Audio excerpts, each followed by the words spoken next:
Welcome to Tig's Bits. We hope everybody had a happy Thanksgiving and all of your holiday decorations are now up.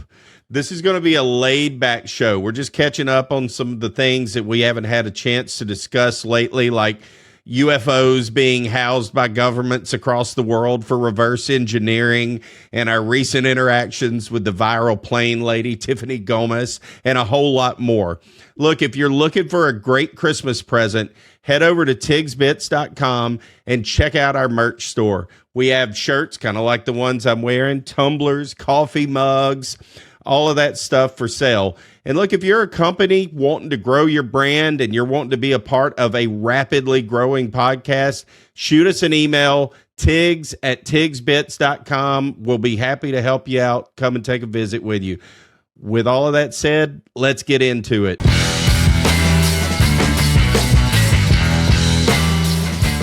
So professional, Tiggs. I didn't know how to follow that, especially with all the tryptophan running through my veins because turkey sandwiches and I don't know about you guys, but the older I get, the more creative I get with leftovers. And now my wife having that Louisiana blood, I had my first post Thanksgiving turkey gumbo tonight that I can remember. Oh, yeah, that sounds phenomenal. It was a little spicy. She made a dark roux. And made it it was kind of spicy, and also did just white rice, but did a egg salad instead of potato salad. To put a dollop of that in there because they trained me to have potato salad in my it's the right gumbo. way.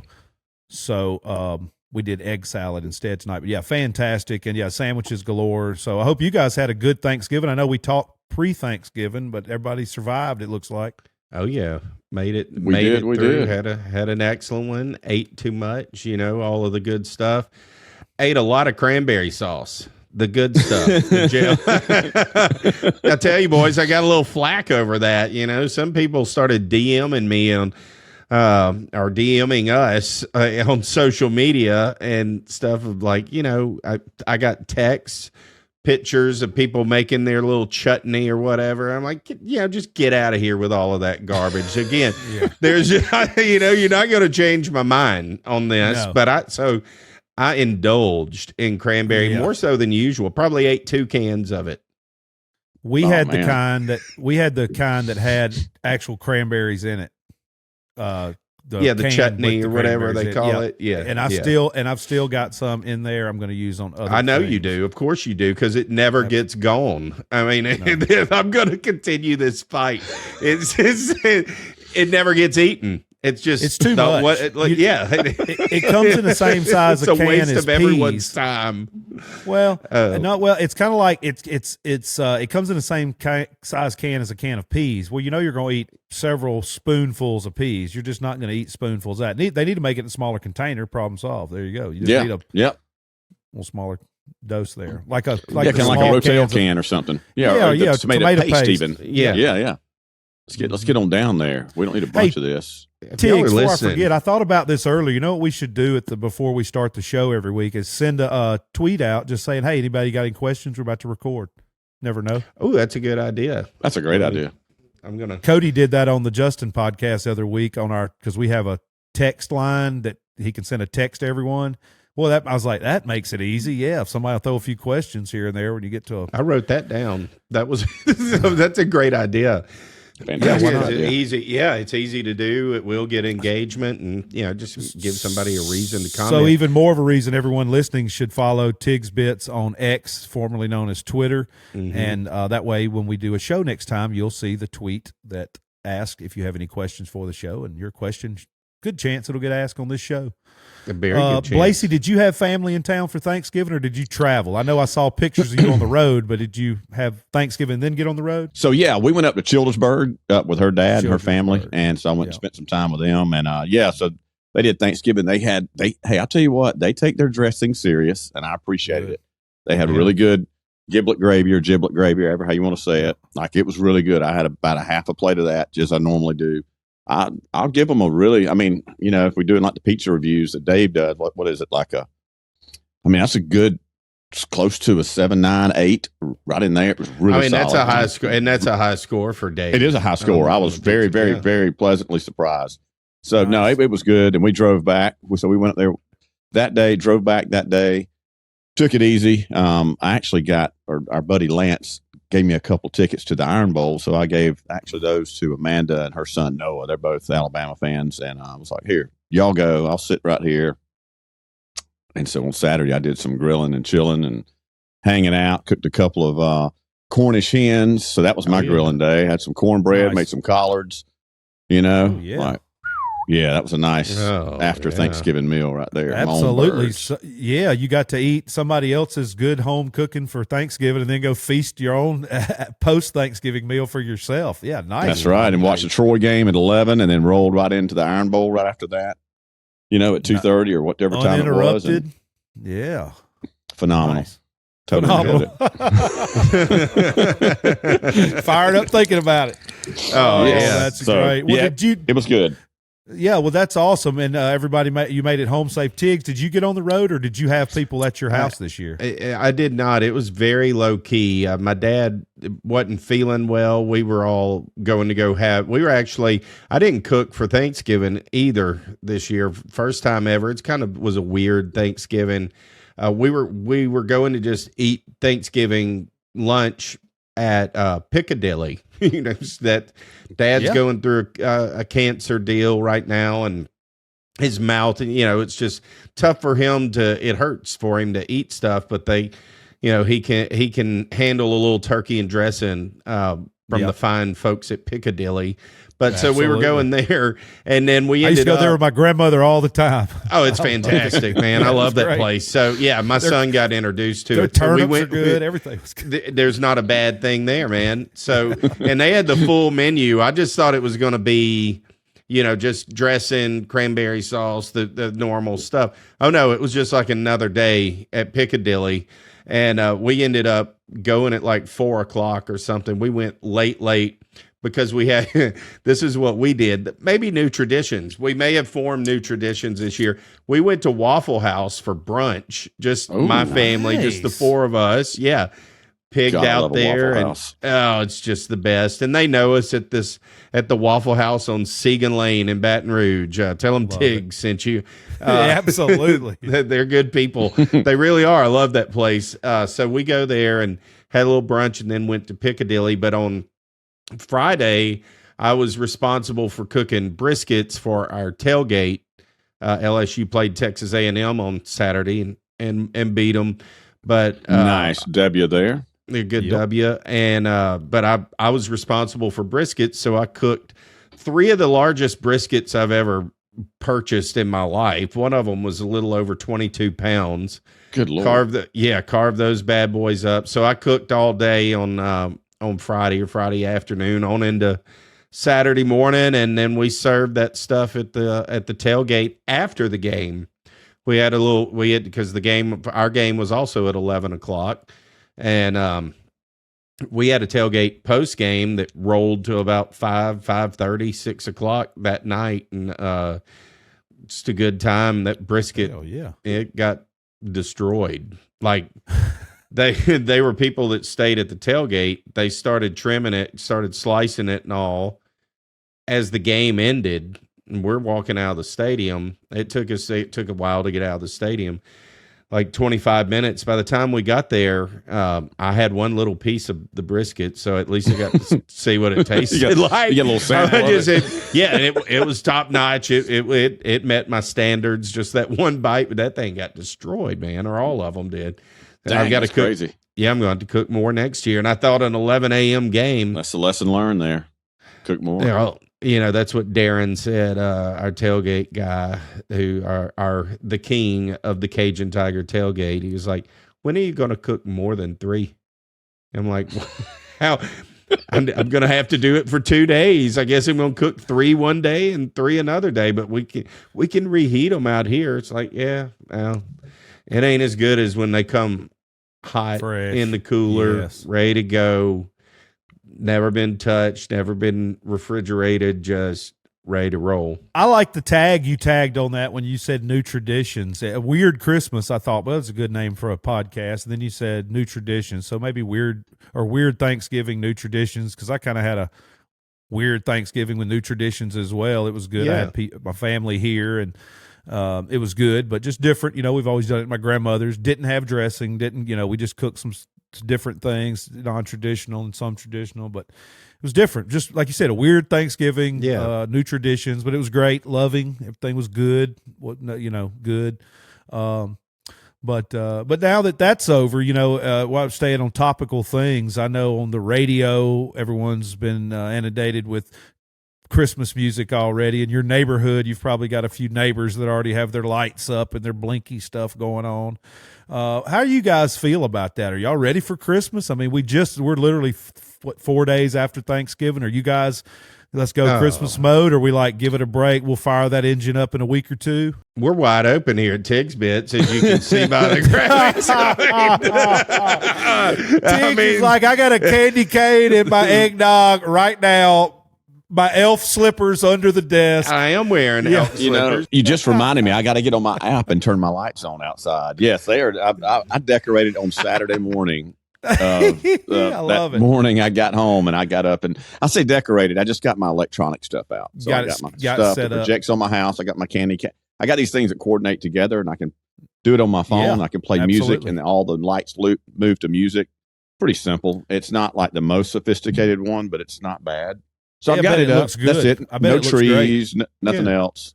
It's it's festive time. That's about it, So right. But that makes sense. I did that Saturday. You had a good opportunity too. Saturday, family's gone. You got the house to yourself. Great day to get some things like that done. Tiggs just couldn't wait in general. I think you don't like Thanksgiving, so no, I love Thanksgiving. No, that's not right. I just wanted, and I'd made it very clear that Christmas doesn't start until Thanksgiving night or after. And my daughter, since we didn't have a traditional one, Christmas started getting put up on Thanksgiving. Moving it on up. Well, yeah. But she finished it yesterday, so it's all up. Everything's up. We don't decorate outside. I'm not a big outside light person. I let other people have that. But the inside, we have about 37 boxes that we get to parade up and down the damn attic. So yep. 4 times by the time you do that. You got to recreate the winter wonderland once a year there in the Tiggs household. What about music? Are you guys playing Christmas music on the radio when you're riding around yet?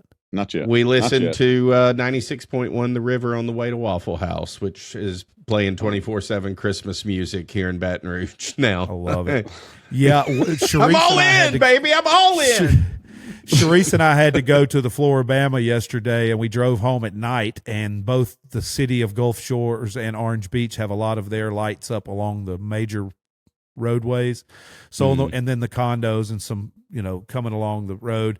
So I turned off the radio, or turned off my podcast I was listening to, and just put it on the local radio, and it was Christmas music. And I thought, is it too early? I don't know. But then the lights were there, and it made sense, and it was magical. It was really a great ride home, So, yeah, man. It worked in that setting. I'm fine with that blend coming off of Thanksgiving. The lights are up. You're with family.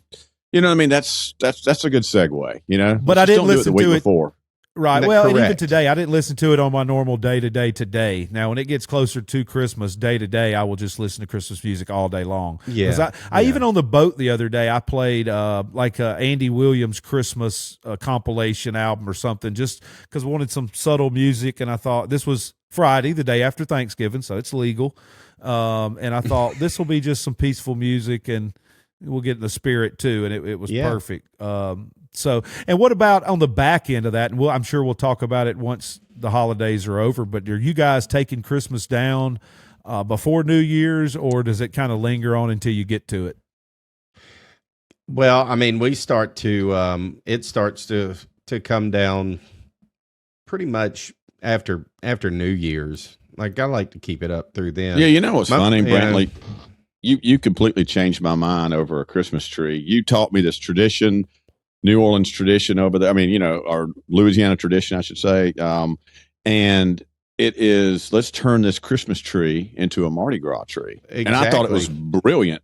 And so I've been living by this whole, this guy, it's like almost like a motto of mine now. Like, no, the tree stays up. We convert it to this is what we do around here now. It now becomes a Mardi Gras tree, and we leave it up through Mardi Gras. And then I asked you about it like a year ago. And you're like, no, I quit doing that years ago. And I was like, really? Like, Well, here's the reason why. I kind of felt like Ricky Bobby a little bit, like, dang, man, I've been you're really standing on this. This is what you do. I'm glad you bring this back and you bring this up tonight, because I just had this conversation literally 5 minutes before we went on the air and started doing all of this. I looked at my wife and I said, I think we need to turn this one into a Mardi Gras tree again this year, because we haven't done that in a little while. Reason being, we now have 2 Christmas trees in our house. One with multicolored lights and one with white lights. I'm a multicolored light person, obviously. Yeah. Yep. Yeah. Yes, as that's the only way. That's a whole nother subject. Yes. Yeah. We're going to get into that on our Christmas only place show. that should have all white lights is the Roosevelt Hotel. Yeah. Concur. Yes. White lights look great there. Everywhere but else it's the classy tree. Yes, it's the classy tree. I said we could put Mardi Gras beads on this sucker, and it'll make those white lights look good. It'll give color to this tree, and it'll look really good. The biggest problem, Chad, is if you remember that tree that was in my house in Florida. That thing was huge. It was a big old tree. It died last year. And for a long time, that was the only tree. And we simply did it out of laziness, honestly, because it's I get it. I don't want to hike that thing up. It's hard to separate. If we're going to put it up, let's come up with a reason to leave it up longer. I was the same way. I mean, I'm totally down. Like the lights. I get it. Yeah, it's cool. It's something to talk about. But yeah, at the end of the day, I just don't want to take it down. Yes, exactly. And there's a reason for it to be there. It's not a Christmas tree anymore. Now, this is a Mardi Gras tree. I'm glad you bring all this up, because I just thought of an idea just prior to this. This show's been full of ideas, which I like. I think I'm going to create a tournament bracket of Christmas movies versus music, like an NCAA bracket. One side's movies, the field of 16 Christmas movies. One side songs, a field of 16 songs. Let's see who plays each other in the championship, and is the song or the movie that makes it wins through. Out, huh? Who wins out? Does music or movies? Oh, that's interesting. Yeah, I don't know. I think we should. That'll be good. That. Yeah, build the bracket. Maybe we'll take some input from some of the listeners out there of what should be in that bracket, right? For sure we will. Yes. I'm going to create like a blank bracket, put it out there as a picture, and let's start to fill in some of these blanks here. Obviously, White Christmas, obviously Silent Night. These are your top 16 seeds. But there are going to be some that are left out that are going to be like, well, I mean, how can you forget what comes in as the number 1 seed here? This is stuff we don't have to talk about now, but but I like it. That's a good idea. I watched Rudolph, the claymation Rudolph the Red-Nosed Reindeer last night. Sharice and I watched most greatest movie ever, right there. That's what I'm saying. I'm thinking it's got to be in the top. It's emotional for me. That's emotional for me. Yeah. Really, right? That and Frosty, man. Yeah. Unbelievably powerful. I mean, I think that's your top 2 seeds right there. You just, we'll see. We'll see what It's a Wonderful Life. That's a whole nother way to go there. That's what I'm saying. Then there's that's up there for me. And that is power. You talking about powerful? That's a powerful movie, 100%. But also on the flip side of that, equally as effective though, is a National Lampoon Christmas Vacation. Oh my God. Yeah. It's my favorite movie ever made. I watch it all year long. If it's on, I watch it. Yeah, it's like it's as good as Tombstone. That's crazy. It is. It's so good. As good as Tombstone. Have you ever been watching TV and that's on and you come to it and you keep going? Probably no, not a single time. Like, time to stop here. I don't think I'll watch that tonight. There's a couple of them. Yeah. You have to. What do you do? It's so it'll get down to some of those will be competing against each other. What do you do? It's a whole different type of genres there. Yeah, that's interesting. And then what if it comes down to a movie versus song? Because then you got to think A Christmas Story, Ralphie. Yeah, you put your eye out. The Red Ryder BB gun. I mean, are you kidding me? Are you kidding me? I love Christmas stuff. I love Christmas movies. I could watch. Yeah, we're going to do this. This will be fun. This will be fun. Well, look, we got to talk about the recent run that we have had because we've got another. Hello, everybody. I think we have a new audience, or definitely several new folks that are tuning in to this show that have not ever tuned in before. So welcome aboard. I hope you've made it this far. They're probably like, what is this? What is going on here? It's just dudes sitting around shooting the bull. You never That's know all what it we'll is. talk about. No, we don't either. That's part of the fun.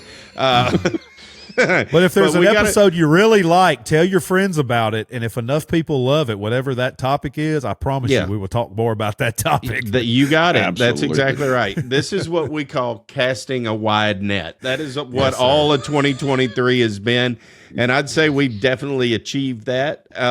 We're going to kind of start to hone that in a little bit more in 2024, and we're going to have a little more fun with some of these off the wall subjects and stuff that we all like to talk about in other ways. So don't worry, definitely just figuring out how to balance our content. But we have had some recent interactions with Alex Stein, JVT, his producer, and of course Tiffany Gomas, who is now following us on Twitter and or X. My apologies. Thoughts on this, Blasey? Recap that story for us real quick, and man, yeah, it's been wild. No, it has been wild, man. You know, so obviously everybody knows the crazy plane lady, which she now viral plane lady. Yes, viral plane lady or compassionate passenger. You know what I mean? That's much better. Yes. But yeah, she's been putting herself out there, you know, because she hid after that viral moment, right? When she freaked out on the plane. Sure. There was a passenger in the back or having an issue there. That MFer's not real, right? You know, she had to get off that plane and she got off, but she can't go back on that plane. But so she hid out for a while. But turns out she's kind of a normal person, just had a weird moment. And but she was on Alex Stein's show, and Alex, when we talked about that, and you broke that down, and we did a little piece on that, and you put it on where Alex, you know, proposed to her, asked her for marriage. They were messing with her, we're green aliens and all this other stuff. Well, we put a little piece together talking about it and put it out there, and man, got a huge run on that. Alex, you know, reposted it for us on there, and then Tiffany Gomas starts, you know, chatting back and forth, you know, with us, with Brantley, you know, just back and forth talking to the point now where she's following. So it's been pretty cool. It's been pretty fun, to say the least. I do want to add this though, Brant. I was thinking about this the other day. You know, we make fun of her. And JR, let me ask you first. Do you know who we're talking about? I think you do. Yes. Yeah. The crazy plane lady, right? Yeah. But okay. I remember we talked about it on here, and I saw the video and stuff. She, yes. But she was a real estate broker or something like that. And I mean, she was a normal person. Real estate marketing. Yeah. Very normal. Yeah. Something. Yeah. Right. You know, because she's been on several things. She's been on Barstool. She's been around like making. Yeah. And the purpose of her doing that is to show the world I am not like just a complete lunatic here. Right. I do want to say this. I have some compassion for her, because if somebody one day, there's been a couple of incidents like this that happened to me. Not necessarily exactly like this, but where if somebody had been recording that, dude, I would have been like, people would be saying the same thing. This dude is absolutely insane. Out of his mind. And I was actually at Hal's hunting camp, and we did a little sit-down chat, fireside chat with our podcasting. So we've got that one day. We'll release some of that. But he reminds me of a time he and I were playing golf, and we teed off, and I hit one down under these oak trees. And he pulls up under these trees, you know, still in the fairway, but just these trees are hanging over. And as soon as he pulls up, though, JR, I hear this, what I determined to be a baby crying, and it's coming from my golf bag. Right? Does that make any sense in any world that you live in? Like we've played 8-9 holes by now, and I don't carry around a baby in my golf bag. Right. And we're out in the middle of nowhere in this golf course, and suddenly I hear that. And to me, all that I knew was that does not make any sense. And I didn't even say a word. I just took off running in a full sprint. I mean, when I say running, dude, I ran far. Hal like turned around, was looking for me, was like, "Where'd he go?" He said I was about 80 yards away, and he starts yelling at me.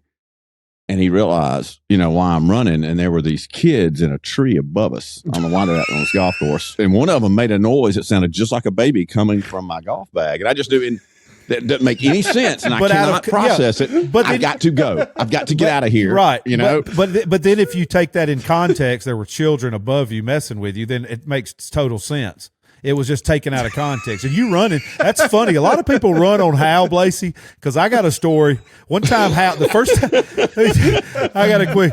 The first time I ever went to New Orleans with Hal, first time I ever went to a Saints game, Monday Night Football, Saints-Rams. Me and Hal end up partying afterwards. He and I end up partying with somebody. Anyway, I take off running, same thing. I realized something wasn't right, and I just took off running from Bourbon Street, and I ran all the way like the Garden District to the Best Western. And Hal's running behind me, and after I don't know, a minute or two, he goes, "Why are we running?" I'll tell y'all why later. Why the real that scene. But you can imagine we were in the back alley of Bourbon Street. We had to run, but anyway. But, hey, somebody takes off running, and I'm there, and you take off running. I'm running behind. I'm running with you. Absolutely, I'm running 1,000%. Duck for cover. Then we can reevaluate. We get somewhere. You can tell me what the deal. We stop. Yeah. I'm not gonna lie. If you even felt like if you felt compelled to dive into a river, during this run, I'd probably dive in behind you. There's a reason we got to get from here to that water. I don't know why. Blasey, if you do it, Blasey, 100%, I'm jumping in. If you're my leader on this mission, and you take off, and Blasey thinks we need to get through that river to get it, I'm with Blasey. And he wouldn't steer us wrong. 100%. There's some survival things that are inside of us that some people I still think brought back, have carried over more than others, right? That fight or flight type instinct that comes in there. Because that's happened to me a couple different times. We flinch because of the snake thing, because prehistoric snakes were a problem. Yeah, man, I'm not getting caught, in a weird. I've seen some stuff I've processed before, that didn't make sense. I could not put it. I mean, it's 1 or 2 seconds, and I just knew it's time to run because I can't. Yeah. I can't put it together. Or even turn your back to a wall, certain things like that, just keep yourself in best situation you can be in. I'm not eating in a restaurant with my back to the door ever. No, ever. Or even out in nature too. Make sure a tree limb falling on your head. All that kind of stuff. You never know. You got to watch out. So always. I actually understand. Anything it was taken out of context. She had to get out of there. She had to get out of there. Well, and if it was taken out of context too, she could have said that some bitch ain't real. Dude, you've heard us get loud with each other and say, "You're not real." We say crazy stuff when we're in hyper mode right, like that. Just in the heat of the moment. You ain't a real person. Me and Blasey could be hot, hammered, into it about something, and you're not a real person. I don't believe you're even standing here in front of me right now, Chad. I think you're an alien from space, and you're not here right now. We've probably said something really close to that a few times. It wasn't in context that no, I know that's not real, but this is how. And she's trapped on a plane. The door's shut. That would suck. Yeah. I can't run. I don't know how I'd behave. Right. I've never had a moment like that on a plane, but if I would, I'd hate to be in that position. Oh, yeah, for sure. So, for sure. Well, look, we're claustrophobic to start with or something. Ooh. Right. Oh, yeah. Well, hopefully Tiffany comes on here sometime soon.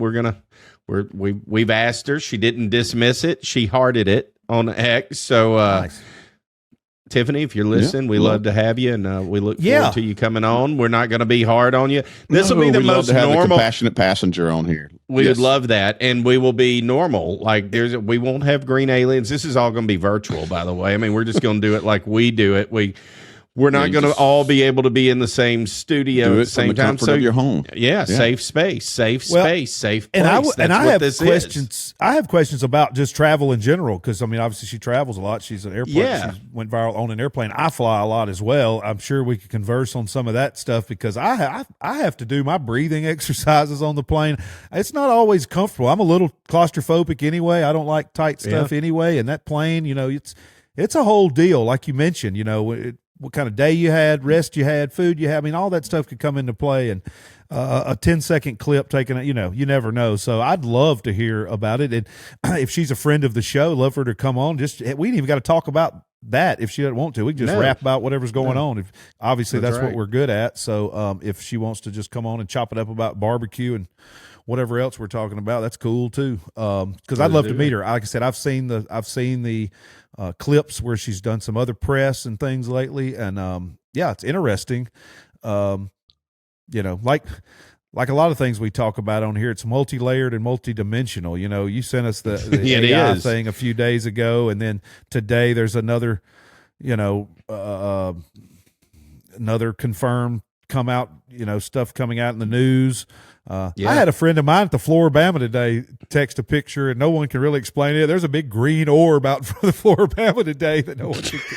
I'll be interested. That was like an hour ago before we started the show, so I'll be interested to look on Facebook later and see if it got any traction. If the invasion could have started. Have y'all listened to David Grush, the UAP expert that testified in front of Congress? Have y'all heard him on Joe Rogan discussing UAPs, the reverse engineering, and all that stuff? Did y'all get a chance to hear any of that yet? It just came out last week. I listened to a little bit of it. Brantley, you'd sent that over, and I was kind of running crazy, but I did hear that piece that you sent over to me, and even going back to World War II when Italy had this thing that landed there, and they talked with Germany, and they had to come over, and they're looking at this, and they're like, this is not of this planet, right. Like nobody could explain that. And then talking about, and I've seen some quotes and different things he's talked about where he talks about basically the cover up of United States and other places of, hey, they're housing alien crafts and stuff, and they're not telling us about it, and they're trying to get transparency on this, and people are, Congress voting it down for the full transparency on some of this. So that's about all I know on it.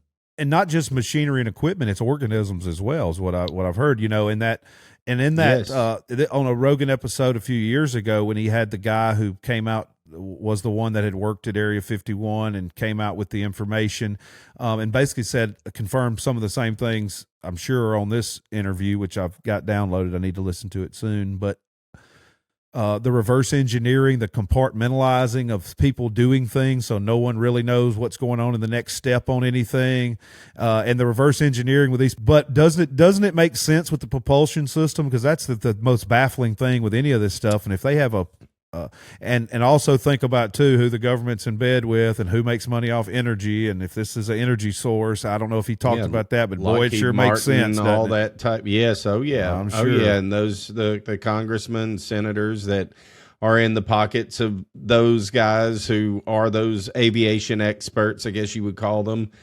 But yeah, it's a bureaucratic deal to where no one knows exactly what they're working on, the same way that they initially built the atomic bomb. Right. And, back during the Manhattan Project, is no one really knew that they're working on this particular fuse, and it needed the time at this exact moment before it would ignite or whatever. And all of those things, no one knew that ultimately what they were doing was building the world's largest weapon. Right. It was just all done in secret. Knowing just a little. Yeah. And you got to think some of that kind of information and technology and reverse engineering is what's led to some of the things like rockets and being able to go into outer space and things like that. This is totally moving off of the subject for a second, but they tested, I don't know if this is true or not, so probably shouldn't spread it, but I've seen things on X and on other platforms too of a video of where they've basically asked AI if we landed on the moon, if the United States, if humans have ever landed on the moon, and they say no. And there are things that seem odd that happen, but my math teacher worked on the heat shield of the Apollo, and Gemini and Apollo, he worked at NASA and worked on those things. So, it was all really happening. Now, if it was all a Fugazi and it somehow didn't really happen, okay, but you can't fake a rocket going to outer space. Right. Well, and that sounds like the first wave of somehow the future intelligence will have wiped that part of our existence out of memory. You know, that's like burning a book right there. If AI says it and all we go by is the computer one day and the computer says, no, that didn't happen, everybody's going to believe that didn't happen and it'll just be gone. I know. Yeah. And so that's why I guess we got to go back. And I hope, I want us to go back. I want to see us land on the moon. Yeah. And even when we do, guess what? People are still going to say it didn't happen. Oh, yeah. Oh, they faked that. That's just CGI. There are people that, you know, I've heard the name, but I've never really known anyone that was this way. But I know a secondhand a person who's a flat earther. I can't wait to ask him how he thinks this is possible, but thinks the earth is flat. Oh, wow. Alex Stein and his whole community think the earth is flat. Is that a joke or is it for real?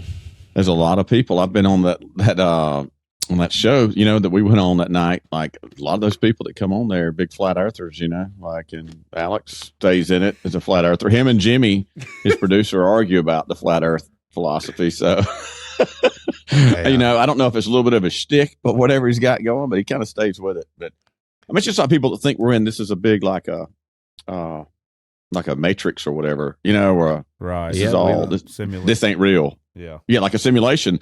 And they're like, one of the things to test for is, have you ever seen your neighbor, like, here's a glitch, take in their groceries? And people are saying, no, you've never seen your neighbor take in their groceries. It's one of the glitches in the simulation. But I have. I was like, I've helped my neighbor take in groceries. Exactly. So yeah, that doesn't count. But you were involved in that. But you were involved in that. Well, in this podcast with David Grush and Joe Rogan, they go deep into that conversation, not as much as I think Graham Hancock, or I think that's his name, and some of these other cats that are on there. But they touch on. I had to rewind and listen to it. Like, let me hear that again. Like, my little brain can't comprehend what they just said. I can't wait to get on the road. I think tomorrow I'm going to be driving some. I'm going to put that in. That's when you got to do it. Like, I've been doing it when I've been going on a walk. Like, I can't just sit here and watch it. You know, it's one of those things. And that I love Joe Rogan. I love the podcast, but they're so dang long, you know. 3 hours, 2.5 hours. That's a lot to dedicate. That's why we try to keep ours to it under an hour, you know, at least. Right. But that one, I could listen to 50 hours of that topic. Good. Yeah. Yeah. Like it's very interesting. I'm going to listen to it eye-opening. For sure. Yeah. I'm going to listen to it this week for sure. A lot of that stuff, it's so crazy. That information is out there, confirmed by the official people that we believed that when they told us it wasn't true. Now they're saying it is, and we just no one cares. It's wild. And no one cares. This guy is active. He has not been, you know, he has not been kicked out of the military or anything. He explains kind of how he's able to be this kind of a whistleblower. It's just it's complicated how he received a bunch of death or some death threats too as well. Oh yeah, yes, sure. He I remember reading. I've read a few things about this guy. I'm not really funny how a lot if you dig around a little bit, a lot of the people who ever were close encounter type people and had anything like that, somehow they end up gone or just quit talking about it. How about that? Yeah, isn't it funny? Hey, I tell you, yeah. There's a 4-part series on Netflix right now called Encounters, which is really good. 4 different topics called Encounters. I think they're about an hour. I'm going to watch episode. that. I think I'll do that when we wrap up here. I'd love to discuss those episodes next time we talk. Just 10 minutes on each one or something, because each one was fascinating. Okay. And yes, I've got it written down here. I guarantee you there's aliens out there, but I'm 100% not. I think there's no way there's not aliens out there. You know, whether you've seen anomalies and things like that or not, I think there's too much. There's no way not to believe that there's something else out there, whether it's intelligent as we are. It can do anything special or not, yet to be determined. But definitely something out there moving around besides something humans on this earth are controlling. You almost have. I mean, I hate to say this. You almost have to be an idiot to think otherwise. You know what I mean? Like, as big, as vast as that thing goes, forever. That's what I'm saying. Okay, just over sheer mass somewhere. It could be so far away. There's no way even if some of these things that are happening on Earth are not related to that, there's somewhere out there. There's somewhere out there. I agree. That I agree with. So far away, there's nowhere we could ever run into each other. You know? No. because you're talking about the difference of, like you said, the expanse and infinity of space. You could have something on one end of, just say you're a human and you're on one end, the North Pole, and you want to walk to the South Pole. Mm-hmm. Can't do it in a lifetime. Times in a million that far to try to get from one planet to the other, and through space itself. I mean, it's crazy, but we'll see. I guess we'll know more as these interviews and these things come out, or we won't, or we'll just wait for the new Kardashian season to come out and see if Taylor Swift shows up to the Cowboys game this week or whatever it is.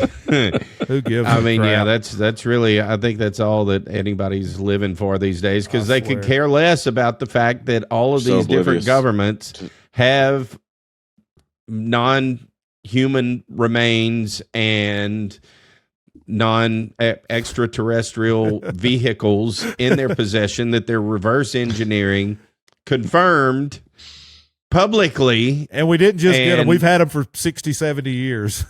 All right, longer than that. Hey, for some reason, that guy couldn't talk about pre-1930.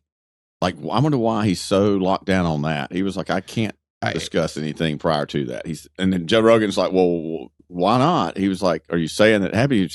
I'm just saying I can't talk about it. And it was just like, I think something really major happened prior to that. That's what we call a happening. There was a happening. That was a happening. It wasn't the rattlesnake rodeo, but it was a happening. Wow. Oh, man. I encourage everybody to go check that out, whether you like Joe Rogan or not, whether you can handle the guy sucking his teeth for 3 hours or not. It is worth listening to.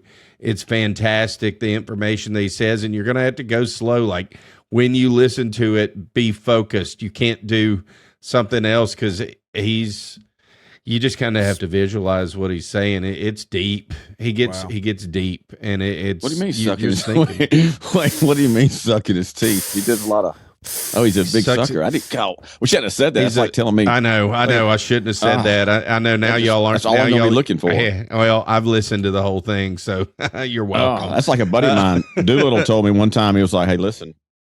I was talking about a basketball game. He said, I can't watch basketball. I was like, why? He said, no, it's not a bad game. I just can't watch it anymore. He said, after somebody pointed out the number of squeaks on their feet. Yes. And dude, that's all I hear when I watch basketball. That's all you hear. I know. Oh, I know. My God, it's that's awful. all. It's one of my friends, my friend Boots. She pointed that out. She's like, I can't watch this. That squeaking doesn't just annoy you. And I went, oh my God, I've never even noticed it. Same. I grew up in Florine, Louisiana. We played basketball. Yeah. Like, it's just this part guy's of a the deal. baller, right? Yeah, you're a ball player. JR. Yeah, no.